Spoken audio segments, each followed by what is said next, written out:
Imagine a seguinte situação em qualquer cidade brasileira. Em uma noite chove mais do que o esperado para o mês inteiro. Há alagamentos em vários bairros, muros desabam, encostas cedem e casas também vão ao chão. Vamos imaginar também que várias famílias amanhecem apenas com a roupa do corpo. Tudo o que tinham está agora debaixo da lama. Estas pessoas ficam desabrigadas ou o poder público tem que dar auxílio imediato? Este é o tema do artigo 5º de hoje.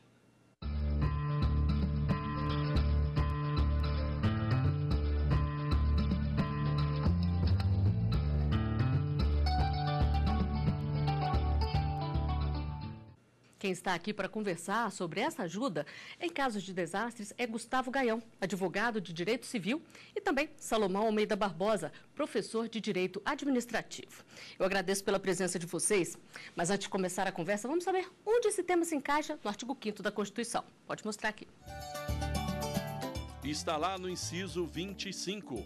Em caso de perigo, a autoridade poderá usar propriedade particular e ao proprietário caberá indenização se houver algum dano. Já o inciso 22 diz que é garantido o direito de propriedade. Vamos então começar a nossa conversa agora. Doutor Gustavo, vamos começar justamente pelo que disse a Constituição. Como equilibrar aí esse direito garantido de propriedade com essa possibilidade de requisitar um bem? Pois é, essa é uma questão que vem evoluindo, né, com o tempo. O Brasil ele é um Estado protecionista, então ele tem já da sua natureza essa assistência social muito enraizada nos seus institutos, né?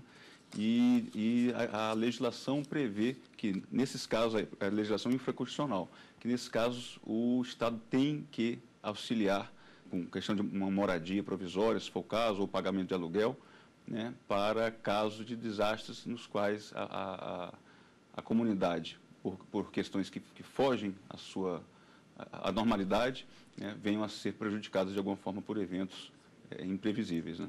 E muitas vezes isso significa requerer o bem de outra pessoa. Sim, isso é uma previsão legal que existe, que qualquer pessoa, o poder público principalmente, mas qualquer pessoa pode, momentaneamente, por causa de um mal iminente ou algum dano possível, pode utilizar, invadir a propriedade de terceiros para fazer esse uso, esse salvamento. Doutor Salomão, e como é que é feita essa requisição? Na prática, como isso acontece? Na prática, bom, primeiramente, nós devemos ter a noção de que o artigo 5º da Constituição diz que está garantido dele propriedade, como nós vimos, mas depois diz que esta propriedade atenderá à sua função social. Atender à sua função social é exatamente em caso de necessidade pública haver esta requisição. Na prática, em uma situação de emergência, uma situação de urgência, o poder público requisitará esta propriedade, tomando-a, né, e se houver aí a causação de um dano, esse dano haverá de ser indenizado. É claro que são situações de emergência, uma situação de urgência, em princípio provisórias. É muito comum, a qualquer momento, o poder público pode utilizar da nossa residência, do quintal da nossa casa, do nosso jardim, para atender ao interesse público. Vale para qualquer tipo de bem. Os bens móveis também, os semoventes, podem ser, a qualquer momento, também serem requisitados. É claro que nós devemos observar a urgência, a necessidade pública. E nós temos algumas dúvidas enviadas por telespectadores do artigo 5º. Nós vamos assistir a primeira delas. Pode rodar. Meu nome é Beatriz Belém, moro em Pirenópolis, Goiás, e sou formada em comunicação social. Minha dúvida é, quando a pessoa perde a casa num desastre natural, o governo tem que dar outro lugar para a pessoa morar? Doutor Salomão, o que dizer para a Beatriz? Esse lugar pode ser coletivo, é temporário? Como é que funciona? Sim, esse lugar pode ser coletivo, pode ser temporário. É claro, depende como atender no mais breve possível e da melhor forma a Beatriz, né? Em princípio, irá acolher também a sua família. Qual o local mais próximo? Esse local em que ela será alojada também está protegido, que muitas vezes é decorrência de um temporal, de um desabamento. E esse local também há de ser protegido. É claro que o Estado, muitas das vezes, não tem isso construído. Então, é utilizada a propriedade particular, é utilizado salões de igrejas, é utilizado escolas públicas. Então, há todo um aparato em que esse Estado deve estar preparado. O bom Estado, que se diz, é um Estado que deve estar preparado para as emergências, para uma situação de urgência. A questão dos gabinetes de urgência, eles sempre deveriam funcionar da forma mais efetiva possível. Nós esperamos um Estado que realmente não demore, um Estado que otimize aí a prestação de uma situação de urgência o mais rápido possível. Na prática é o que a gente vê ou não, doutor Gustavo? Temos todas as situações, né? Isso depende muito da organização social da cidade, a mobilização da comunidade e a própria gestão do local. Então, o poder público ele tem vários mecanismos e quem vai escolher isso vai ser justamente o poder público local que vai determinar que tipo de medidas serão necessárias para aquilo ali, né? Porque algumas exigências, o doutor pode explicar melhor isso, algumas exigências de cunho público, né, vão ser feitas, né, para poder, ou seja, licitações vão ser dispensadas licitações para determinados casos, etc. Então, isso aí vai depender muito das características do acontecimento. O senhor quer complementar aí, falando dos detalhes práticos? Sim, talvez o maior detalhe seria a regência da legislação infraconstitucional. Eu começo a citar a Lei 12.608, de 2012, que rege a Política Nacional da Defesa Civil, né, e traz uma série de requisitos, o seu decreto, que também ele vai explicar o que é a questão da necessidade pública, um evento da natureza, a questão da declaração de calamidade pública, isso pode ser feito pelos municípios, pode ser feito pelo Estado e acaba sendo, digamos, referendado pela União. Então, está dentro de um contexto de um sistema de defesa civil no qual participa a União, os Estados, os municípios e o Distrito Federal. Até porque o acontecimento, por ser inevitável, não vai marcar hora, né? Infelizmente, a qualquer momento estamos sujeitos a uma catástrofe, um evento natural, né? Felizmente, no Brasil, nós temos alguma catástrofe, mas o nosso sistema de defesa civil, efetivamente, há uma previsão legal para tanto. A legislação que rege é uma legislação bastante coerente, bastante minudente, né? Agora, a velha questão de verbas, né? De verbas necessárias à defesa civil. Né? Isso complica um pouco, né? Isso complica muito. Pois é, só falou aqui antes da questão de colocar normalmente as pessoas, e é o que a gente sempre vê, né? Em ginásios, em escolas, em locais públicos. Mas se arrasta por muito tempo essa calamidade, ou se todo um bairro ali é destruído, o governo tem que pagar uma espécie de aluguel social para essas pessoas? Em princípio, enquanto houver a necessidade pública. É claro que nós temos também a fixação da declaração de calamidade pública. Ela é por um tempo certo, determinado, enquanto ela vigoraria. Isso, na prática, é muito difícil, até porque, às vezes, as catástrofes se avolumam. Né? Agora, recentemente, né, nós tivemos no Rio, quem imaginaria uma chuva dessa em pleno mês de junho, agora no Rio de Janeiro, né? Então, nós nunca sabemos o dia da manhã. Mas, enquanto houver a necessidade pública, ela deve ocorrer. Até porque a nossa Constituição também prevê a responsabilidade objetiva do Estado. Basta haver o evento danoso e o nexo causal. Né? Não se vai perquirir quem é o meu colega professor quem será o responsável, né? Não, eu digo, é como se nós tivéssemos um grande seguro de vida para com o Estado. E todo mundo tem que participar um pouco, né? Em princípio, né? todos terão que participar. A participação ela é solidária. A questão eu acho que você iria tocar nesse ponto da desapropriação, em caso que, vamos supor, realmente está condenado ali numa encosta, né?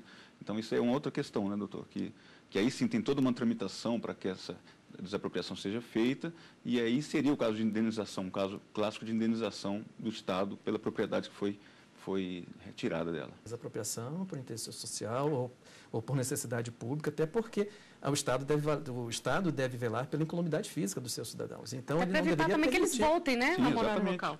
Só que nós enfrentamos o grande problema da política habitacional nesse país, né? E a questão de se deixar a habitação, muitas das vezes, vai se permitindo, e se constrói, né, prédios, locais perigosos, e depois a retirada fica muito mais difícil, muitas das vezes somente por determinação judicial. Nós temos mais uma pergunta enviada por um telespectador. Pode rodar aqui.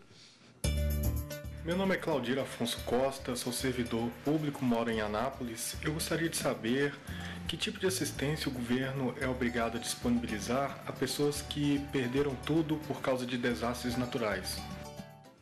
Doutor Gustavo, a gente já falou aqui da moradia, mas o que mais o governo tem que oferecer para essas pessoas? Olha, o governo tem que oferecer as condições para ela poder desenvolver sua vida, né? A questão de imóveis, o que o governo tem feito, tem aberto canais de facilitação, ou seja, pode usar o FGTS, financiamentos, etc. e tal, e basicamente vai ficar nessa seara, né, em termos de bens privados, bens particulares, né, à exceção da propriedade, que aí tem toda essa tramitação de desapropriação. Mas, em princípio, o Estado não tem condição de oferecer mais. Ele até gostaria, mas por contarmos com uma falta enorme de gestão mesmo, né, para poder fazer com que a legislação, que é muito boa, ela seja aplicada. Então, a maior dificuldade hoje do Estado é fazer essa assistência, a questão de financeira também, né, a Defesa Civil não tem condições de poder fazer uma assistência como deveria. Então, basicamente, o Estado vai dar condições para que essa pessoa consiga voltar à sua vida. Então, geralmente, algum valor mensal, isso é dado até que se cesse aquela questão. A questão dos móveis também e eletrodomésticos, daí abre-se geralmente uma linha de crédito, mas, basicamente, o Estado vai apenas atuar nessas questões mesmo. E a gente já falou aqui rapidamente que é uma espécie de consórcio aí desse seguro que todo mundo tem que participar um pouco. Mas se o município não tiver condições, Estado e União tem que fazer a parte, é obrigação. Com certeza. O poder público, ele é um só, né? O Estado é um só. Agora, o que não pode é deixar desassistido, né? A legislação já prevê isso, exatamente a assunção da União, para que possa exatamente ajudar tanto o Estado quanto o município, quanto o Distrito Federal. Um repasse de verbas da União. É claro que isso muito bem provado, muito bem discriminado, à custa de planos de reestruturação daquele ambiente degradado em princípio, as normas são rigorosas, né? Para ficar tudo certinho. Para ficar tudo certo. Né? Bom, a gente faz uma pausa no artigo 5º e volta daqui a pouco. Espera aí. O artigo 5º está de volta. Hoje discutimos o papel do poder público em casos de acidentes provocados por desastres naturais. Aqui no estúdio, eu converso com Salomão Almeida Barbosa, professor de Direito Administrativo, e com Gustavo Gaião, advogado de Direito Civil. Doutor Salomão, a gente falou rapidamente aqui no primeiro bloco sobre a questão de pessoas que constroem encostas, têm que ser desabrigadas. O que acontece se tem um desastre natural ali, mas essas pessoas já tinham sido notificadas? Se elas construíram um local que não era permitido, foram notificadas, não saíram, teve um desastre natural. A ajuda continua da mesma forma? Como é que é? Bom, em primeiro lugar, isso é muito comum, porque é a tendência das pessoas voltarem para o mesmo local. Há digamos, um laço afetivo com aquele local, né? Sim, a primeira coisa seria uma proibição absolutamente efetiva, não se deixar construir, não se deixar edificar, reservar aquela área, cercá-la, impedir com todas as formas que o Estado possa impedir. O Estado pode impedir exatamente a construção, o particular, em princípio, não ele faria justiça com as próprias mãos. Ou seja, talvez uma providência imediata, se for o caso, a declaração, a desapropriação daquela área, até para depois o Estado possa tomar outras providências. Mas, enfim, a primeira providência seria não deixar acontecer. Não deixar acontecer, sobre hipótese alguma. Até porque o perigo poderá, numa segunda vez, ser muito maior. Né? Agora, se aconteceu ali algum desastre, as pessoas voltaram, ficaram ali, o governo tem, de qualquer forma, que fornecer ajuda, mesmo já tendo falado para elas saírem? Teria que fornecer ajuda e, se for o caso, a retirada compulsória. Ainda que possa parecer trágico, mas ela é feita em nome do interesse público, em nome da preservação do próprio habitante, do próprio cidadão. É claro que, ao retirá-la, o Estado deve indicar um local para que elas possam ser alojadas. Isso que é difícil.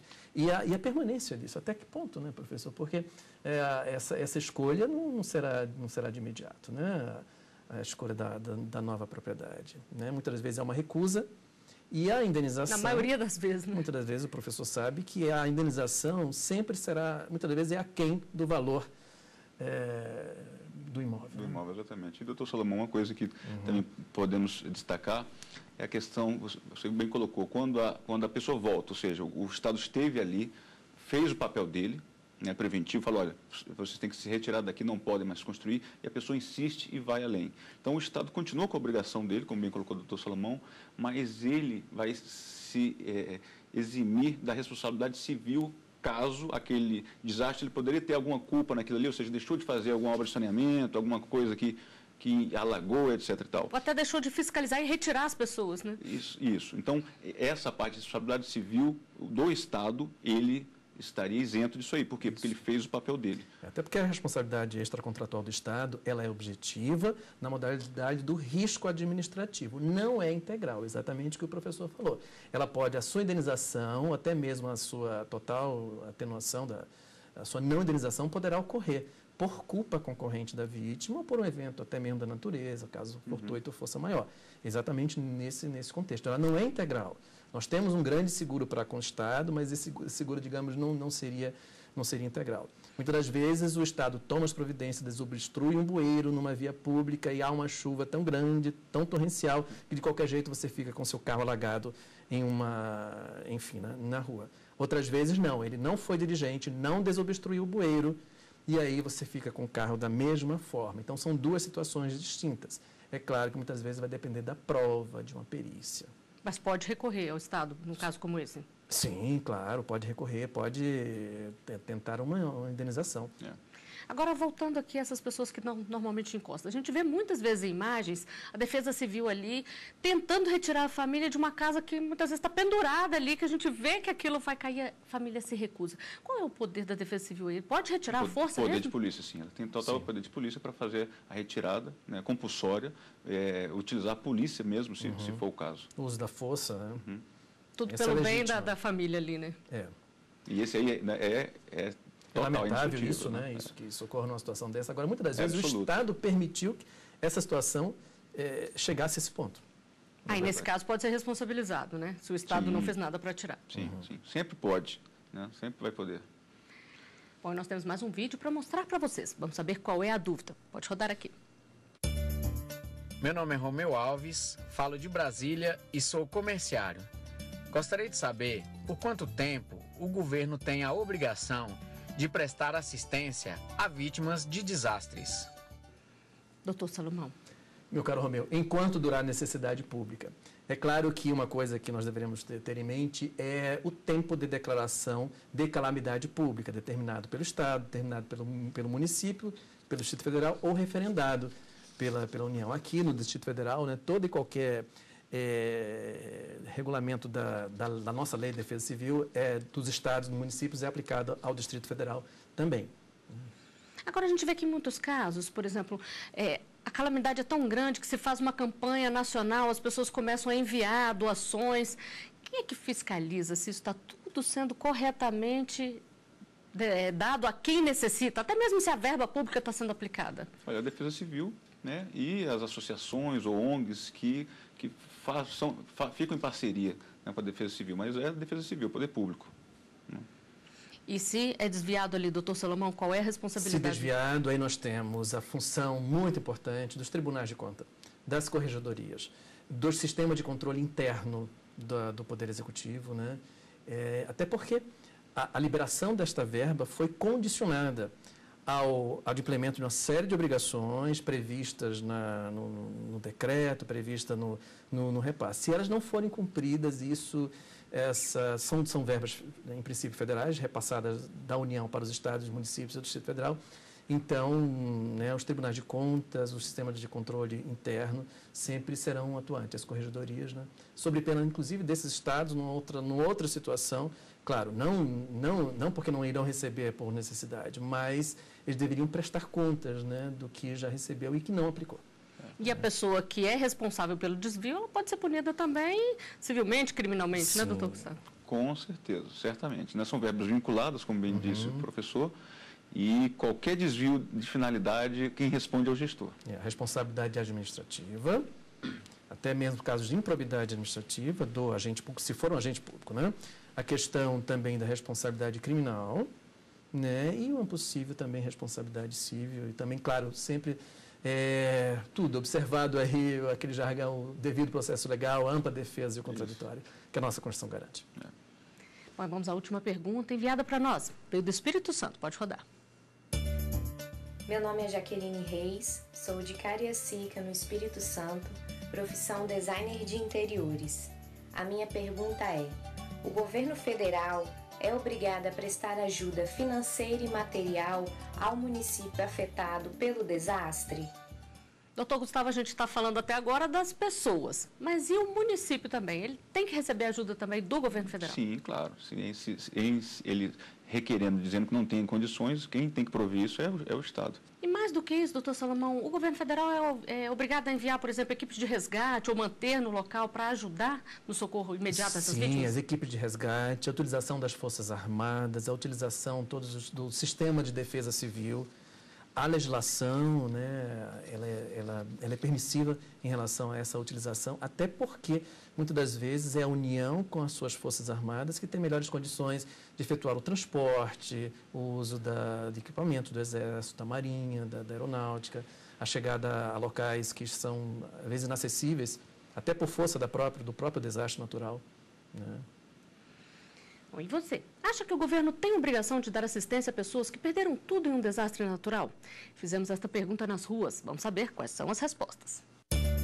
É dever do governo, é responsabilidade do governo cuidar da população. Eu acho que é para isso que a gente paga imposto. Tudo que o pessoal perdeu, eu acho que o governo tem esse dever, porque os impostos que a gente paga é muito caro. Ele administra os bens que nós pagamos via impostos, né?